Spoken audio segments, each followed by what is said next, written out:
Coach John Hangey, Rider University. Yes, sir. You know, you quickly walked through with me the history of this place.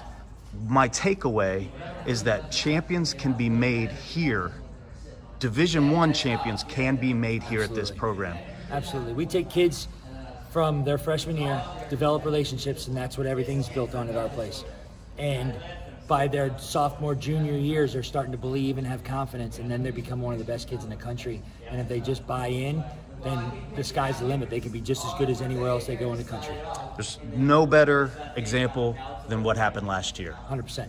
I mean, you get a kid that basically quit wrestling because he didn't want to cut weight. He was, he was struggling with the transition of college. Period. Goes home, realizes he wants to continue wrestling eventually, and we just reached out to him, gave him a home, and took him along slowly. Like, it was a delicate situation for a long time with Jesse because there was ups and downs, as any kid would go through in that situation.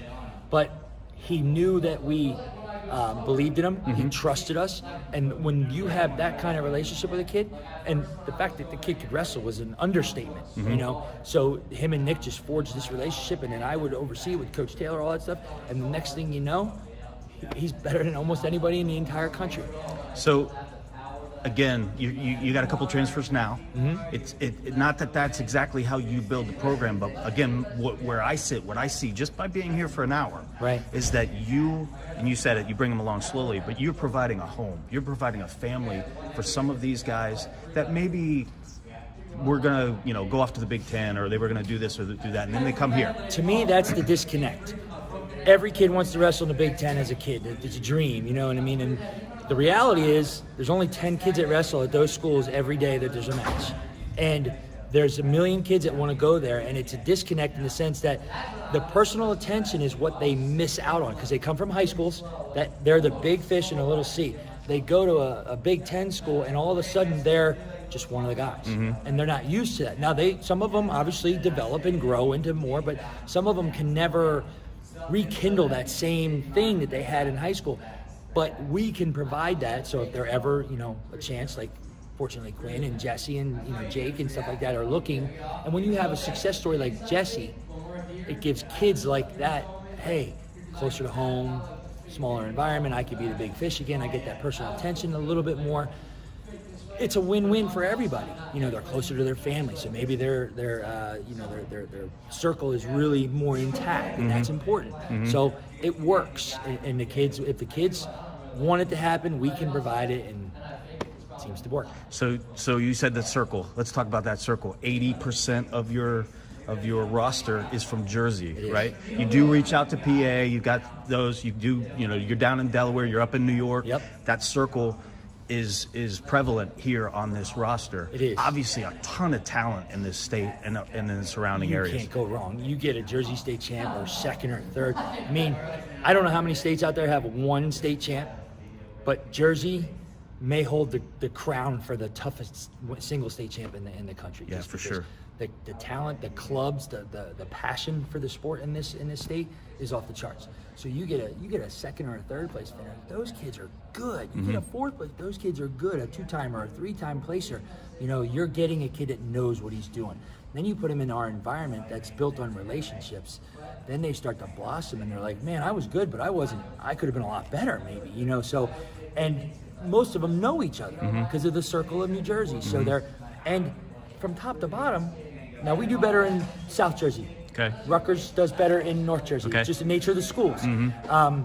But most kids can get to our place within an hour to 2 hours, and then they can get home to see their parents. Their parents can come watch them. So that is now expanding the circle. But you get a Jersey kid in your program, you're doing pretty well. All right, so I was telling you earlier, there's maybe an 8th grader, a 9th grader, even a sophomore in high school right now that's a future rider wrestler that hasn't even heard of this school. Right. Talk to that person.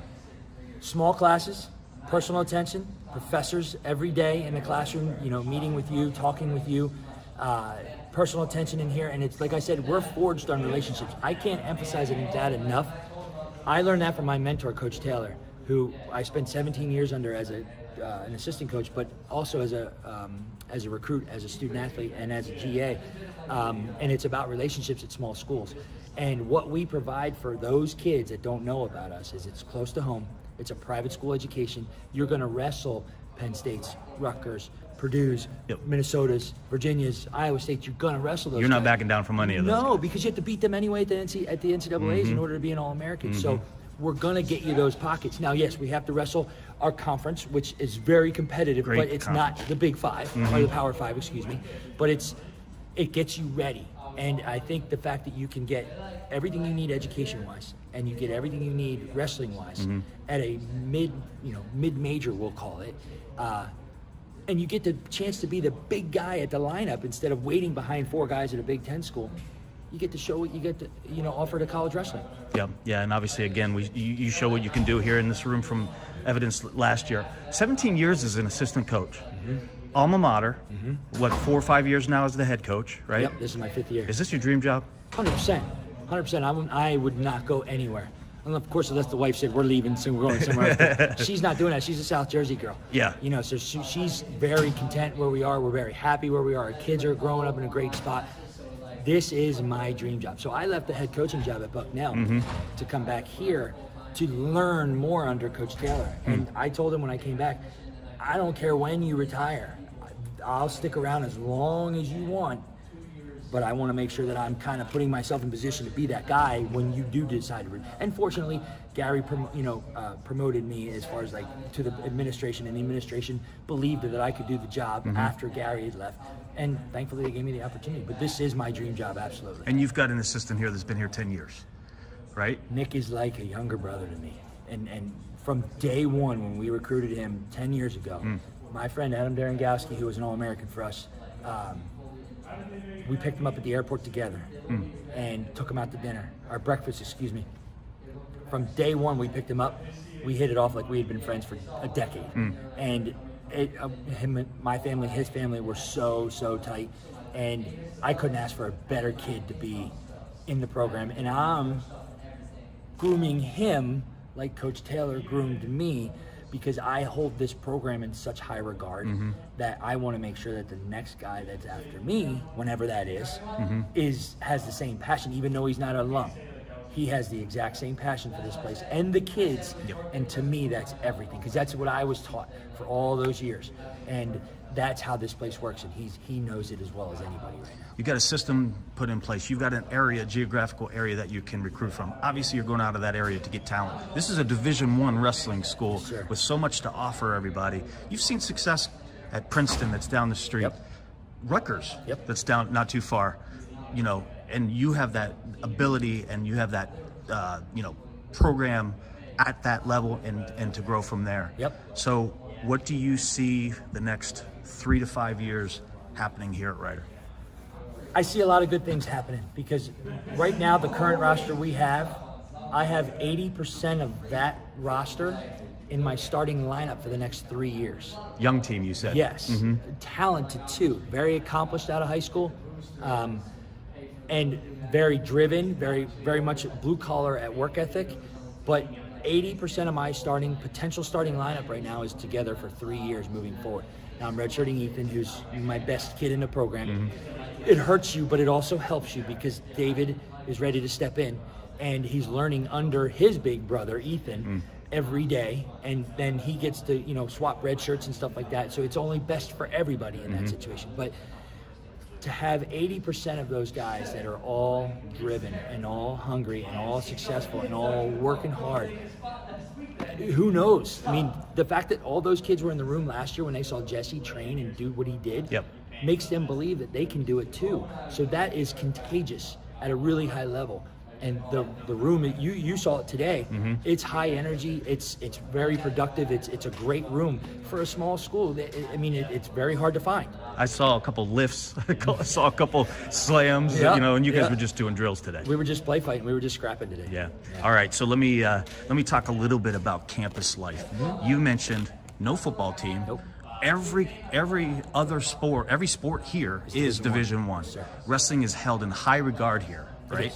It is. So tell me about, you're able to, and we talked about you're not shying away from any competition, but you're able to bring big name schools into this campus. I think it's important for us, because the administration supports us at the level that they do.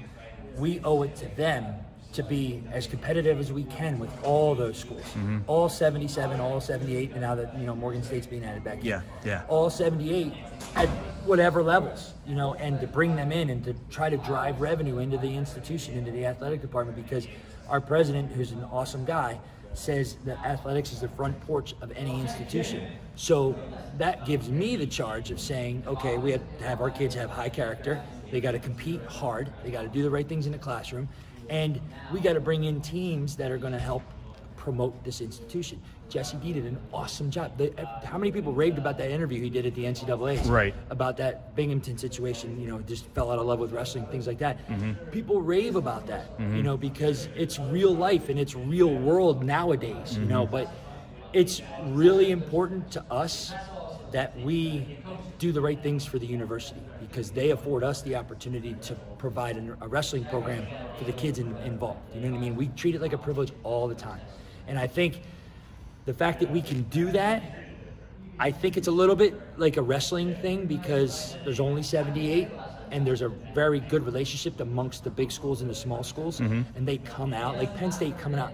Next year, they like to help smaller programs. Yep. You know what I mean? They bring us out, so it helps our kids. So that's a culture in wrestling as well. But it extends to our campus, because that's what we're doing for our athletic department. We're bringing in teams. There's times we're going to get our butts handed to us, but our kids are going to benefit from the experience. You know, so it's important that we do all those things for all the right reasons, and the university is who benefits the most. A couple of weeks out from the start. What's on the schedule for you first off? So first off, we have Purdue, November 6th. It's homecoming weekend. Okay. Well, like you said, we don't have football, so there's not really a lot of various, you know, multiple events and stuff like that. And that's always good for us to start out like that with a Big Ten program. Sure. And it gets you getting prepared at a high level and ready to rock and roll right off the bat. Then Northern Illinois comes in right that following weekend, who's got a great team, and they've been second and third and fourth in the conference tournament the last 2 years, and they like I said, they got good coaches, good program out there. Yep. Then Keystone, great preseason tournament for us. Okay. It's always, you know, we get a lot of kids to get a lot of mat time at that point. Then we take a break. We go to Central Michigan, who's the clear favorite at the MAC. Front runner, I guess. Yeah, right? yeah. And you know, that's kind of what we do. Like our team, it's young, needs experience, and that first 4 days, it's going to test our kids, and they're going to be ready. And then we go into the scuffle, and we get to kind of, you know, wrestle for some stuff. So it's really exciting, and these kids, Nick does a great job of getting in their heads, saying, do this week, do this week, because this is coming in 39 days. This is coming in 27 days. You know, so it's not like oh my God, I got Purdue next week. You know, I got to make weight. No. This has been calculated and forecasted for a long time, and June and July are our big months. This all was prepared for in those 2 months, and now we're just kind of getting ready and tapering it. How do you see this team shaping up so far, getting ready for that? We had a group of 3 live day on Tuesday. It might have been the best room I've seen in years in here. There's usually pockets of kids. When I tell you there was like 7 or 8 groups of 3 that were just getting after it with sparks flying, it was fun to just sit back and watch and just let the kids go, because there was a high intensity, there was really high focus, and there was really high technique going on, and it was competitive as heck. I'm glad you mentioned that, because from a fan perspective, these kids, they got to be ready to go after what's been happening. We're ready for them. We want these kids to do well. I'm sure they're all ready to go. It's going to be exciting for fans. Yeah, last year we trimmed our roster from 40 to 22 for the pandemic, because less was more last year. Like we shrunk the wrestling season from January to March. Less was more, so the less chances you had of failing for COVID, the better. Right. So we shrunk it, and half of these kids that were in this room that were scrapping, they weren't even on our roster last year. We had those discussions. They understood why, you know. But now they're, like you said, they're starving for this, and they deserve it. They do. You know? They really do. They do. All right, Coach. Thank you very much for having me. Oh, thank you very much. Appreciate the time. I mean, you can see the passion I have for this place. It's absolutely tremendous, and I bleed Rider 100%. Awesome. Thank you very much. Thank you.